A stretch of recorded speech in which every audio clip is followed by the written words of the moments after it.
guys, so meron tayong Mitsubishi Montero. So ito guys, modelo siya. So pagka pinaandar, merong yan, check engine. Yan. So niscan na natin. So ito yung lumabas, fuel filter exchange fail. Yan, so kailangan natin magpalit ng fuel filter. So para mawala na tong check engine na to. Yan.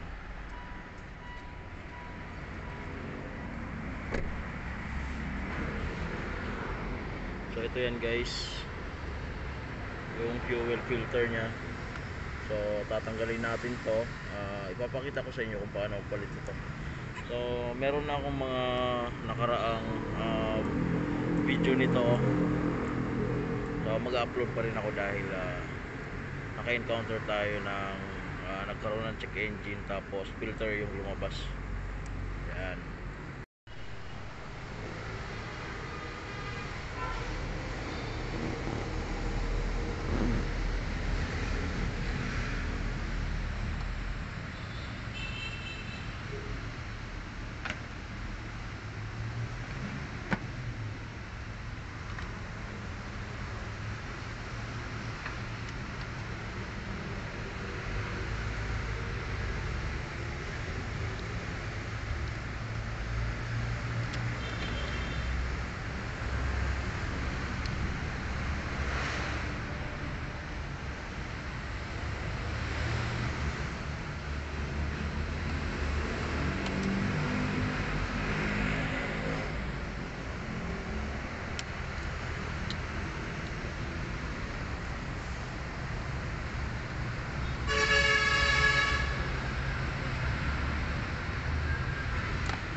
Yan guys.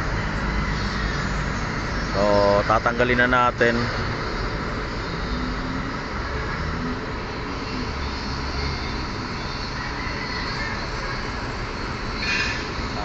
Yan. So ito yung fuel filter nya, napakadumi na. Yan, talagang iilaw na talaga yan. So mababasa na ng sensor. Ito na yung pamalit natin guys. Yan. So kailangan na malinisan to para pagka ikinabit natin back to normal. So yan na yung o-ring nya. So yan na rin yung fuel filter. So fit na fit yan dyan guys, yung fuel filter na yan. So kailangan na lagyan natin ng grasa para hindi sumala yung o-ring nya, yung goma. Yan.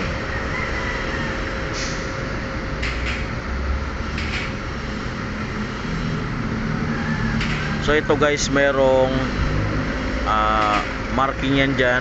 So dyan lang natin itatapat yung arrow para yung lagayan ng tubo, so sakto siya.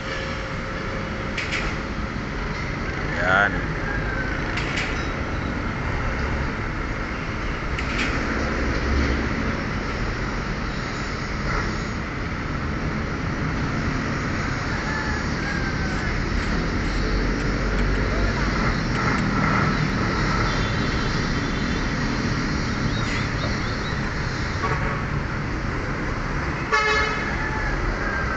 Yan, okay na. So isa pang ikot guys. Yan. Yan yung pinakang tapat nya. So ikabit na natin to. Gag-guide lang naman natin yan.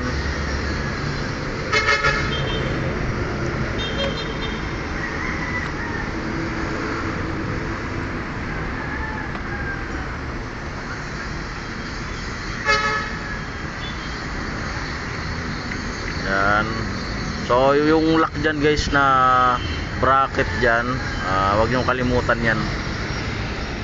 So merong 12mm na bolt yan.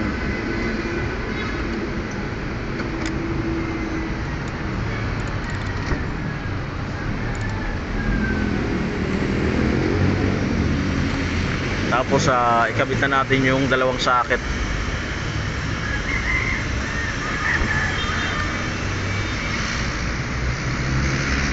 Tapos yung isang tubo guys, ikakabit na natin yan para mag-bleed na tayo. Yan. So ipapump lang natin yan guys hanggang sa lumabas yung diesel.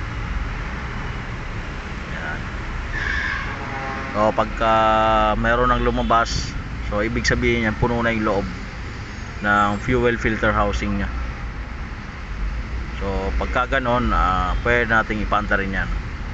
Yan, kung makita nyo guys, lumabas na yung diesel. Yan. So panta rin na natin to.